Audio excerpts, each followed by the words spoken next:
Halo anak-anak, apa kabar? Bapak harap kalian baik-baik saja ya. Sebelumnya, Bapak perkenalkan diri terlebih dahulu. Nama saya Artinus Huge dari Universitas Quality kelas 2A11. Ada yang tahu materi kita hari ini? Sebelumnya, Bapak mau tanya, siapa yang sering cerita sama teman atau orang tuanya? Pasti semua pernah kan? Apalagi kalau misalnya bertengkar. Bapak tanya seperti itu karena hari ini kita akan belajar tentang cerpen. Di sini ada yang tahu apa itu cerpen? Kalau belum tahu, mari kita bahas sama-sama. Cerpen atau cerita pendek merupakan suatu karya sastra dalam bentuk tulisan yang mengisahkan tentang sebuah cerita fiksi lalu dikemas secara pendek, jelas dan ringkas. Cerpen biasanya hanya mengisahkan cerita pendek tentang permasalahan yang dialami satu tokoh saja. Pada umumnya, permasalahan yang dikisahkan pada cerpen tidak terlalu rumit. Maka dari itu jumlah kata pada cerpen juga dibatasi, yaitu tidak lebih dari 10.000 kata. Biasanya cerpen terdiri dari berbagai kisah seperti genre percintaan, kasih sayang, jenaka, dan lain-lain. Ciri-ciri cerpen sebagai berikut. Pertama, pada umumnya cerpen bersifat fiktif atau berupa karangan dari penulis. Kedua, cerpen memiliki susunan kata yang tidak lebih dari 10.000 kata. Ketiga, saat membaca cerpen biasanya selesai dengan sekali duduk. Keempat, cerpen memiliki bentuk cerita yang sangat singkat. Kelima, cerpen memiliki diksi atau pilihan kata yang tidak rumit sehingga mudah dipahami oleh pembaca. Keenam, cerpen hanya memiliki alur cerita tunggal atau satu jalan cerita saja. Ketujuh, kisah cerita pada cerpen biasanya berasal dari peristiwa dalam kehidupan sehari-hari. Kedelapan, karakter tokoh pada cerpen sangat sederhana.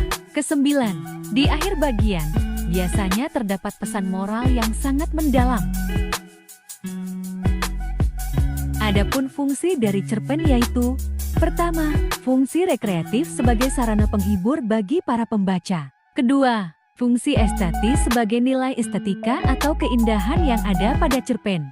Ketiga, fungsi didaktif sebagai pemberi pelajaran. Keempat, fungsi moralitas sebagai nilai moral berdasarkan isi cerita. Berikut inilah beberapa elemen dasar untuk membangun sebuah cerpen. Pertama, abstrak. Abstrak merupakan pemaparan gambaran awal dari cerita yang dikisahkan.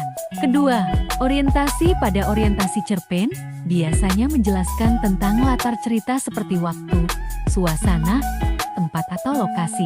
Ketiga, komplikasi. Komplikasi menjelaskan tentang struktur yang berkaitan dengan pemaparan awal suatu masalah yang dihadapi oleh tokoh.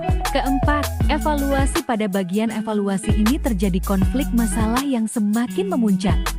Kelima, resolusi. Resolusi merupakan bagian akhir permasalahan yang terjadi pada cerpen. Keenam, kode. Kode merupakan nilai atau pesan moral yang terdapat pada sebuah cerpen.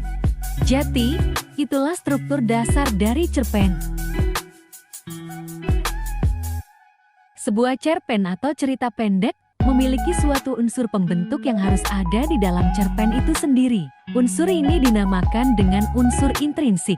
Unsur intrinsik akan membangun kisah cerita yang ingin disampaikan oleh penulis. Berikut inilah beberapa unsur intrinsik.